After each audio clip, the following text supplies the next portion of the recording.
Olá pessoal, tudo bem com vocês? Espero que estejam todos e todas bem. Vamos dar continuidade aqui então à nossa videoaula. Essa é a nossa terceira videoaula de ciências do nono ano, certo? Então, para começar, a gente vai falar um pouquinho hoje sobre forças. Bom, pessoal, tenho certeza que vocês já ouviram bastante falar essa palavra força inúmeras vezes, certo? No dia a dia de vocês. No nosso dia a dia, por exemplo, a palavra força, ela tem vários significados, né? Muitas vezes ela pode ser usada, por exemplo, no sentido de esforço muscular, certo? Um esforço muscular que nós fazemos, ou de um puxão, de um empurrão, né? Umas brincadeirinhas às vezes que vocês fazem, devem estar com saudade, né? Não dá para fazer isso nesse período que a gente está passando. Só que agora a gente vai ver o sentido dessa palavra força no sentido da física, certo? A gente vai ver, por exemplo, que uma força muda a velocidade de um corpo. A gente vai ver, por exemplo, se vocês estão aí com o livro de vocês apoiado em uma mesa, a mesa exerce uma força sobre o livro, certo? Então tá bom, vamos lá então. Para a gente começar a falar de força, vamos ver como é possível se medir forças. Por exemplo, quando o jogador chuta uma bola, ele vai aplicar o quê? Vai aplicar uma força para ela, uma força nessa bola, que além dela ter certa direção e intensidade, ela vai ter direção e sentido, certo? A gente vai saber se a bola vai para cima, se ela vai para um lado, se ela vai para o outro, certo? E é essa direção e o sentido que vão determinar se a bola foi chutada para cima ou para um dos lados. Tudo bem até aí? Então, quando uma força exercida tem direção e tem sentido, nós dizemos que ela é uma grandeza vetorial, porque justamente por isso que eu falei para vocês, que ela vai possuir direção e sentido. Certo? No caso da força, ela vai ser indicado pela letra F maiúscula com uma setinha em cima. Eu vou colocar essa indicação para vocês no formulário, na descrição do vídeo, assim como nos outros vídeos, com as fórmulas que a gente já aprendeu e com uma outra formulazinha que a gente vai ver hoje. Beleza? Então tá bom. Igual também, vocês podem ir acompanhando aí comigo na página 30 da apostila de vocês, certo? Que ali está ilustrado direitinho, não tem como ter dúvida nessa parte, não tem como ter erro, certo? Sempre que a gente for usar a força na física, a gente vai precisar de uma unidade de medida.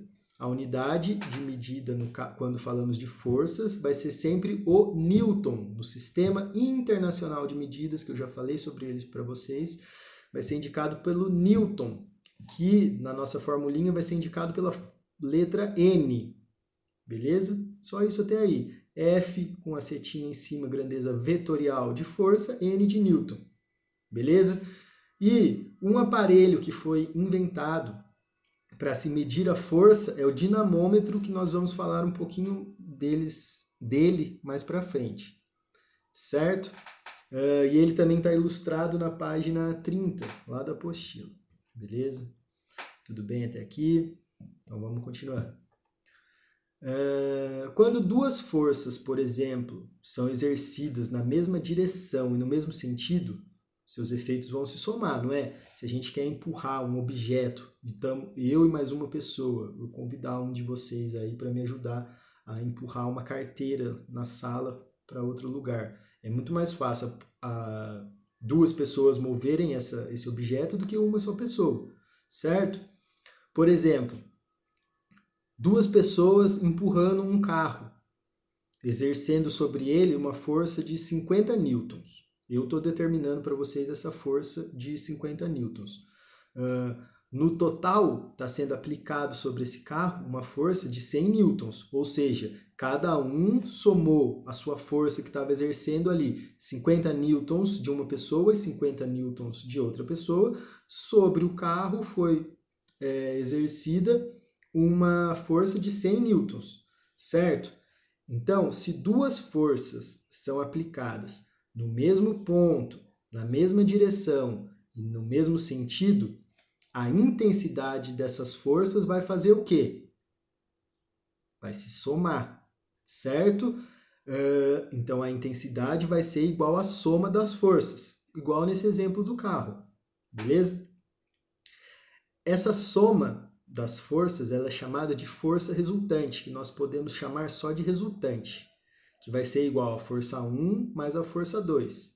R de resultante é igual a F1 mais F2, força 1 mais F2, que vai estar ali no nosso formuláriozinho também, certo? Então, a resultante dessas forças, ela pode ser chamada só de resultante, igual eu já falei, e ela é a força que vai substituir o conjunto de forças que foi aplicada. Aplicamos duas forças de 50 newtons, movemos o carro, nós podemos falar que a resultante foi de 100 newtons, beleza? Tá bom. Agora, vamos pensar numa situação contrária, uma situação oposta. Aqui nós estamos tentando mover o carro para o mesmo objeto. Aqui na apostila de vocês, na página 31, ele dá um exemplo de um carrinho de supermercado. Tem um carrinho de supermercado e tem uma pessoa puxando para um lado, para o lado de cá, e a outra pessoa puxando para o lado de lá, o carrinho, certo? Essa pessoa aqui exercendo uma força de 45 newtons e essa aqui exercendo uma força de 40 newtons. O carrinho vai para cá, o carrinho vai para cá. O que vocês acham? Se aqui a força é de 45 newtons e aqui é de 40, em direção oposta, nós vamos subtrair o valor dessas forças. O que isso quer dizer? O valor da resultante dessas forças vai ser força 1, 45, força 2, 40. 45 menos 40, o carrinho vai se mover para essa direção num valor de 5 newtons, que vai ser o valor da força resultante. Certo até aí? Beleza. Ele vai se mover para cá no sentido da maior força. Complicado ou simples?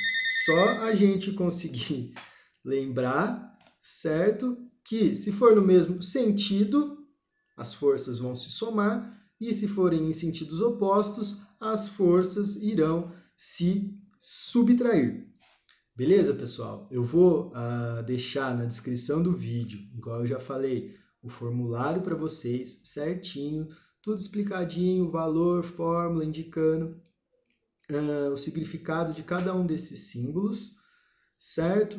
Bons estudos aí para todos e para todas e até a nossa próxima videoaula.